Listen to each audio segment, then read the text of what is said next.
Alright folks, I'm going to tell you my experience with the headspace and the case gauge. Alright, just to give you a little bit of history, I've been reloading 223s for a while now. I have a Bolt 223 and an AR-15. All of my reloads were running through my AR-15, no problems. I've yet to have a problem with that. But my bolt gun is a different story.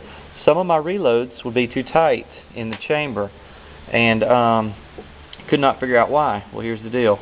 I was not running my brass far enough into my die, full-length sizing die. Here's a little tip.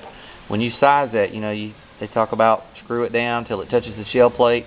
Well, here's the deal. It needs to be touching the shell plate when you're sizing a piece of brass. With the pressure of having the brass going up in there, it takes the travel out of everything, and it keeps the tiny little bottom of this from going up in there. That makes all the difference in the world. The tiny last little bit that it goes up into the die is where it sets the shoulder back. I didn't realize I wasn't setting the shoulder back far enough. So that's the deal with my 223 not chambering properly, was the length being too long from the shoulder to the bottom, and that's called headspace. So finally found that out. Didn't see anything like that on the internet. I had to get on the forums, start asking some of the reloading gurus on the forums. Found out what was up. I got the Dillon case gauge. Love it. You may as well get one because it's quicker to resize your brass and throw it in the case gauge than it is to measure every piece of brass with calipers. And it's a big deal, especially if you have a Bolt 223. And after enough reloads, I'm sure it would be a problem with AR-15s. But this thing measures both.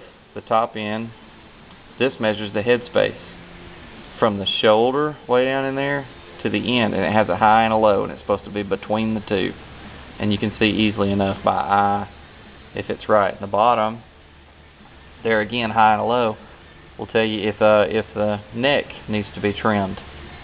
So, like I said, you'd have to do that with calipers. Anyway, I like the Dillon better because you see how the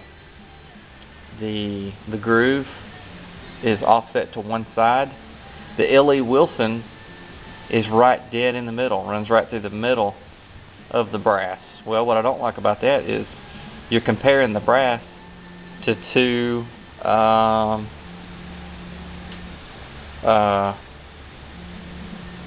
spots. Am I saying that right? Anyhow, your brass only ends up being right next to one of them. But this one, the way it's offset to one side, it's easier to compare your brass between the high and the low. So that was a good 35 bucks that I spent. Highly recommend that, and I'm producing better quality ammo now. See, here's the deal. To make up for the neck being shoulder being stretched out that I didn't realize, I was trimming the end because I would measure the whole thing with my calipers.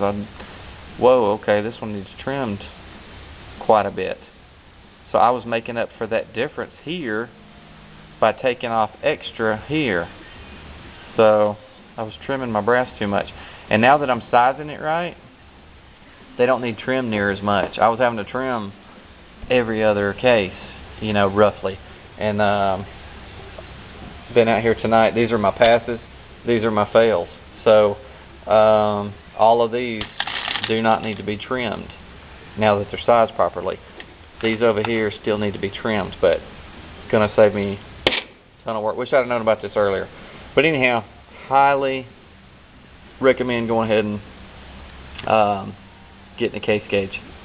And I prefer the Dillon over the L.E. Wilson because of the offset groove instead of the groove running straight down the middle.